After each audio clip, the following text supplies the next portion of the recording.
Alright,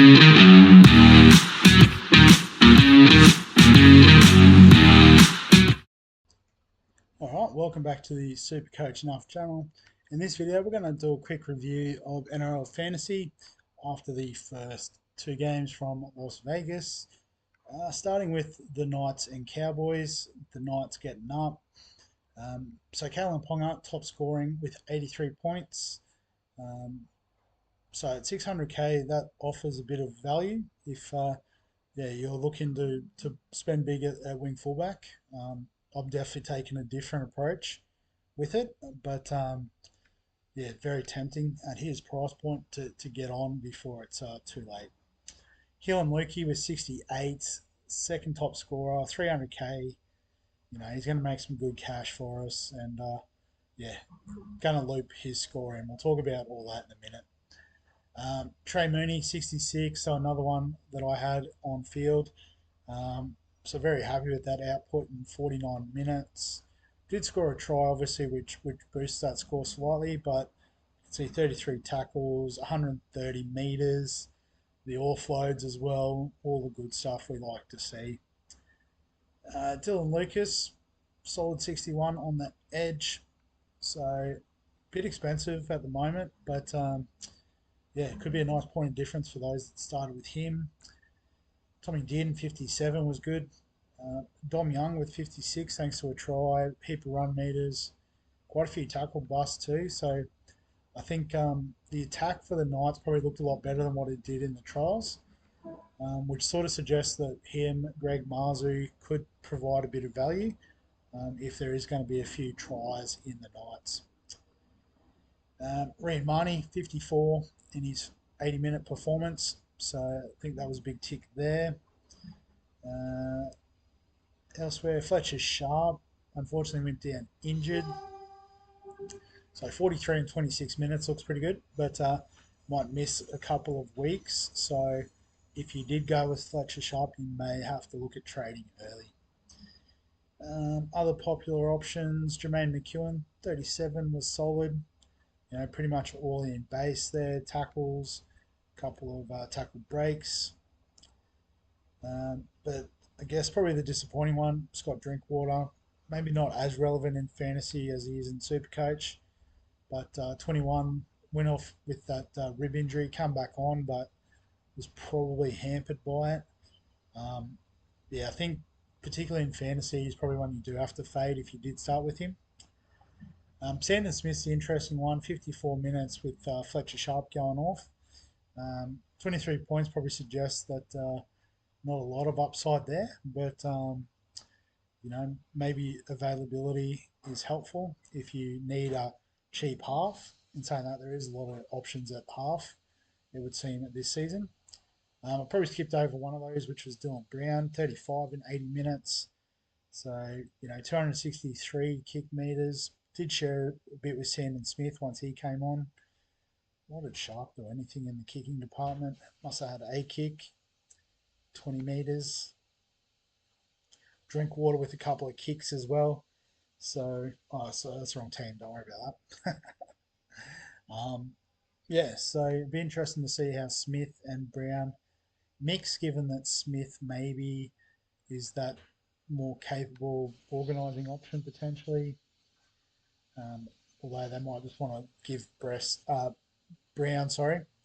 the keys to the team. The other game, the Bulldogs and Dragons. So Damien Cook, 91 points in 90 minutes, thanks to Golden Point. So point a minute for 90 minutes is insane. 70 tackles is off the chain.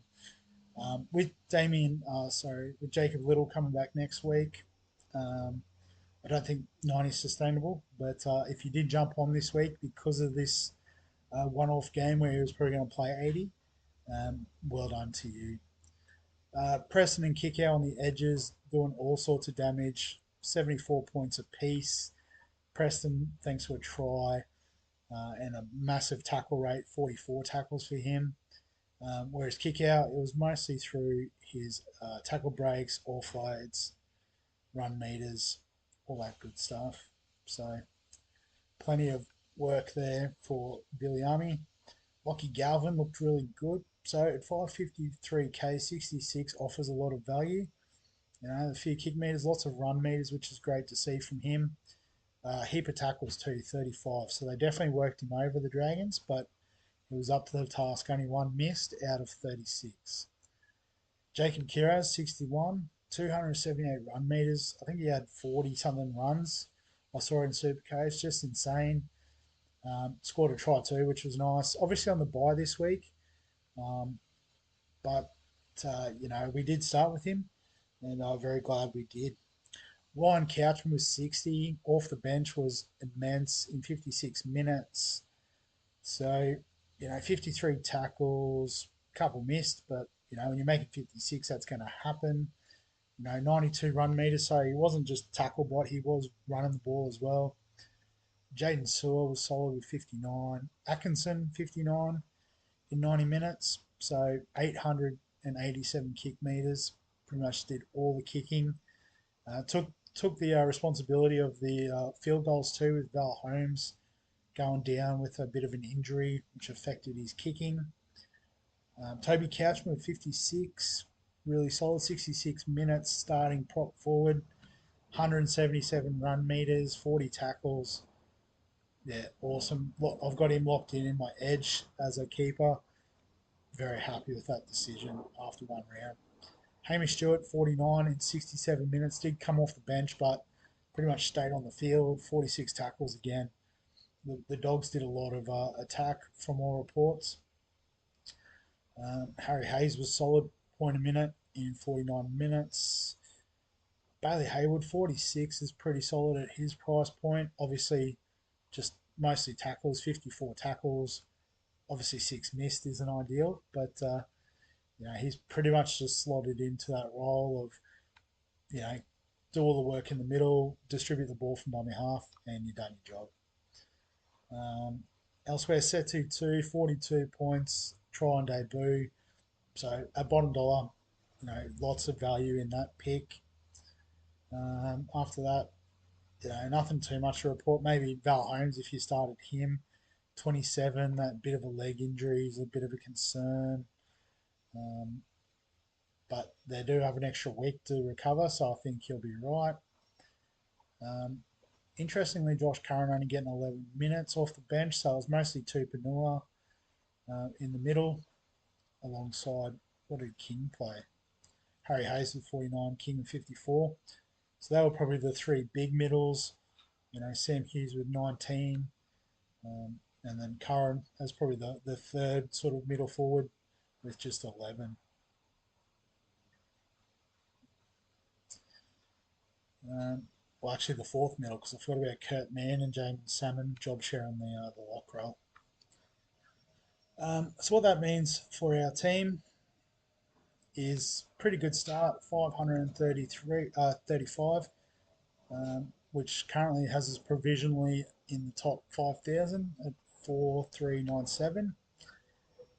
But we did play a fair few players. We had 1, 2, 3, 4, 5, 6, 7, 8, 9 of our starting 17 in Vegas. Obviously, a change that I didn't talk about was Reed Marnie replacing Kurt Donahue. Um, Basically, just when I heard he was going to be the 80-minute hooker, it was pretty much Sonny Luke was just there in case of emergency. Um, I just thought, well, we've got to take it on, and we'll take you know, the role locked in for the foreseeable future. So I think, yeah, that went really well. Brought Stewart in, which was nice, 49. Couchman and Mooney have been there for a while. The halves both locked in now, but yeah, Atkinson was good. Dylan Brown was fine.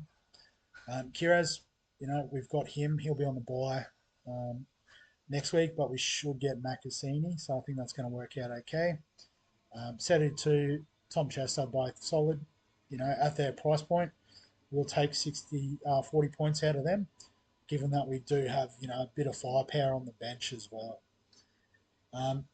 So I guess the other change that's come in is wanting to loop Lukey and Cashman scores. So we already had Macassini. Don't quite have the budget to bring in Adam Dewey. So we're taking a bit of a gamble that Brandon Smith will be back sooner rather than later. So sounds like he'll definitely be out for this week. Um, the Rabbitohs have a bye in round 4, so I guess we're hopeful that he'll come back at that point, which does mean we're sort of carrying a bit of dead weight on the bench for 3 weeks. But we're going to take the 60 points on offer. I don't think we could get a more guarantee, a better guarantee, I should say, of 60 points for less than 500k with what's left. So, um, yeah, just keeping it simple. So Smith and Makasini will bring these guys into the fold. Obviously, Cleary and Yo will count. Sanders, Paxton will keep on the bench. But yeah, we'll probably do a team preview, or a round 1 preview on Thursday, locking in the final team. Um, I guess the one change is he shouldn't be far off being in the team. No, Fayamani's not available yet. Did see they've elevated him to top 30, so he should be named tomorrow. Maybe NRL Fantasy is just waiting for team lists before they do all their player updates. So we should see that change available um, in Thursday's video. Um, but yeah, if not, we've got a bit of extra cash. We can do something with this wing fullback spot if need be.